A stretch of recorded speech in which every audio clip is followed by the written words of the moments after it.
Si tes cuisses ne progressent pas malgré tous tes efforts, c'est clairement pas un hasard. C'est un problème de stratégie. Dans cette vidéo, je vais t'expliquer exactement comment développer des cuisses complètes, quad, ischio, adducteurs, sans perdre des mois à t'entraîner sans résultat. Moi, c'est Calista, coach spécialisé en transformation physique et dans mon quotidien, j'accompagne des personnes qui souhaitent transformer leur corps sans pour autant passer des heures et des heures à la salle. Pourquoi tes cuisses ne grossissent pas? Déjà, pour commencer, il faut comprendre une chose, les cuisses, c'est pas un muscle. C'est 3 gros groupes musculaires, les quadriceps, les ischios et les adducteurs. La majorité des gens font quoi? Une séance avec des squats, de la presse, peut-être un petit peu de leg curl et basta. Le tout en plus de ça avec des exécutions et des amplitudes qui ne sont pas correctes. Sans parler de l'intensité qui est mise qui n'est vraiment pas suffisante. Résultat, quadriceps dominant, pas d'arrière de cuisse, pas d'adducteur, donc pas d'épaisseur, pas d'équilibre et au global peu de volume musculaire parce que trop d'erreurs faites. Et en plus de tout ça, comme si ça suffisait pas, ce qui se passe c'est que tu fais une seule séance par semaine pour les cuisses. Tu l'as compris, les cuisses, il y a plusieurs groupes musculaires.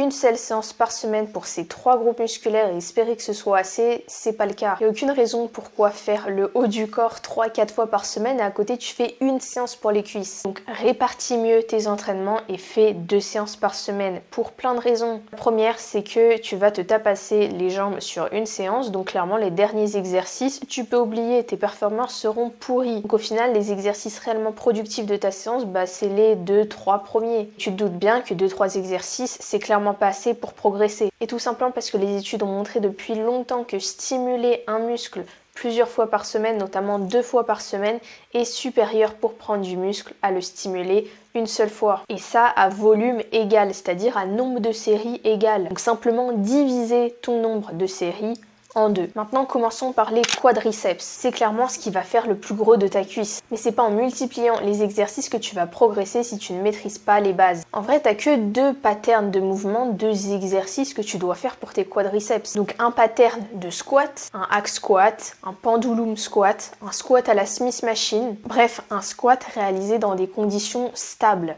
pas un squat à la barre par exemple. Pourquoi? Tout simplement parce que ton facteur limitant doit être tes quadriceps, on est bien d'accord. Le facteur limitant, c'est ce qui va te faire arrêter ta série. Sauf que sur un squat à la barre, clairement, ça va pas être tes quadriceps qui vont t'arrêter. Ça va être ton gainage, ton équilibre, ton haut du corps qui doit soutenir la barre et j'en passe. Alors que par exemple un hack squat, là tu peux être sûr que c'est tes quadriceps qui vont te limiter, aucun autre facteur. Et enfin, deuxième exercice, un leg extension. C'est un mouvement qui va te permettre de travailler tes quadriceps dans leur entièreté parce que les patterns de squat dont je viens de te parler, il y a un des chefs des quadriceps qui va pas vraiment être très bien sollicité. Donc le leg extension en complément, c'est juste parfait. Par contre, c'est pas parce qu'on est sur un leg extension, sur une machine comme ça, qu'on doit dormir dessus. Tu dois traiter chacun de tes exercices avec la même intensité. Donc tu dois aller très proche de l'échec sur ton leg extension, tout comme sur tes squats.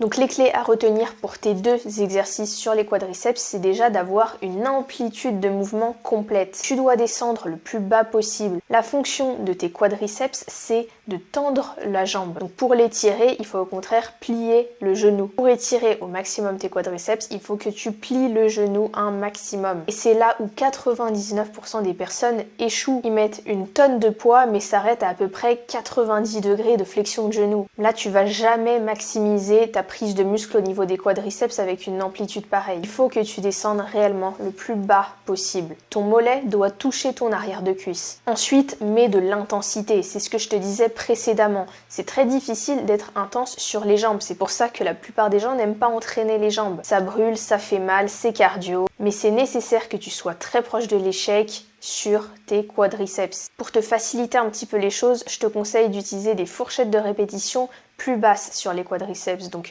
plutôt que d'aller par exemple sur des séries de 10 à 12 répétitions, faire des séries plus courtes de 5 à 8 répétitions par exemple pour être beaucoup plus efficace. Tout simplement parce que tu vas pas t'arrêter quand tes quadriceps y brûlent ou encore quand tu es à bout de souffle parce que la série sera relativement courte, donc ces facteurs-là ils vont pas entrer encore en jeu et ce qui va t'arrêter ça va réellement être la force de tes quadriceps. Donc mets plus lourd et fais des fourchettes de répétition plus basses. Si ta technique, ton amplitude, que tout ça c'est ok, il n'y a aucun problème à faire ça. En réglant ces problèmes, crois-moi, tu vas prendre des quadriceps. Ensuite, les ischios. C'est littéralement le point faible de 80% des gens. L'erreur classique, c'est de se faire une séance avec 4-5 exercices pour les quadriceps et tu finis par du leg curl pour les ischios et tu crois que c'est ok. Peut-être que c'est le cas parce que tu penses que les ischios travaillent sur le hip thrust, sur par exemple la leg press avec les pieds hauts ou encore le soulevé de terre classique. Je t'arrête tout de suite, tes ischios ils ne bossent pas sur les mouvements où tu as le genou fléchi. Où tu oublies tout ce qui est pattern de squat, de presse, de fente, de hip thrust, tout ça tu as le genou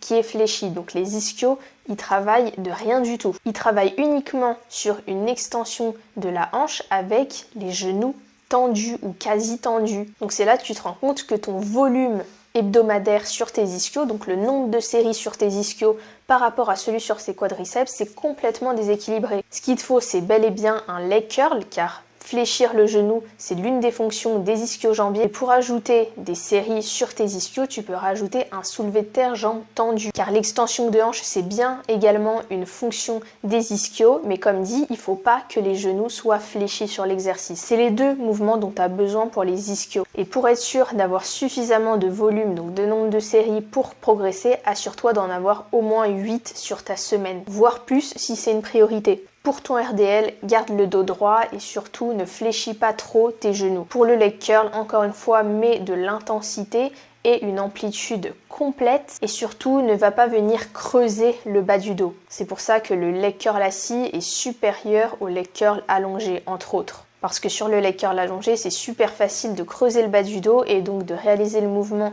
avec davantage de lombaires que d'ischio. Si tu le fais sur un leg curl assis, tu peux te pencher vers l'avant et de cette manière t'assurer de ne pas tricher avec le bas du dos. Là, tu vas enfin pouvoir progresser des ischios. Enfin, les adducteurs. Ça, c'est très clairement le muscle le plus sous-estimé. En fait, on se rend pas compte, mais les adducteurs, c'est un très gros muscle et les développer vont largement augmenter le volume de tes cuisses. Si tu as réglé ton problème d'amplitude sur tes exercices pour les quadriceps et que tu descends bien sur tes mouvements, tu vas énormément solliciter tes adducteurs. Donc rien que là, tu vas progresser. Mais si tu veux ajouter du travail direct dessus, réalise des adductions à la machine. Même chose, ne dors pas dessus, mets de l'intensité et aie une amplitude et un étirement complet. Maintenant, pour donner un exemple concret d'entraînement où tu travailles l'ensemble de tes cuisses, voilà ce que ça peut donner. Un hack squat, un RDL, un leg extension, un leg curl assis et des adducteurs. 2 à 3 séries par exercice, réalisées toujours très proche de l'échec musculaire. Cette séance fait 2 fois par semaine. Maintenant, si tu veux arrêter de t'entraîner au hasard et enfin développer réellement tes cuisses comme le reste de ton corps, parce que tu es resté jusqu'à la fin de la vidéo, je t'offre une consultation totalement gratuite. Je vais analyser ce que tu fais aujourd'hui à la salle, je vais analyser également ce que tu fais en termes de nutrition. Grâce à tout ça, je vais te donner des conseils concrets, des tips pour que tu ressortes avec un plan super clair. C'est gratuit et le lien est dans la bio, donc je te conseille d'en profiter.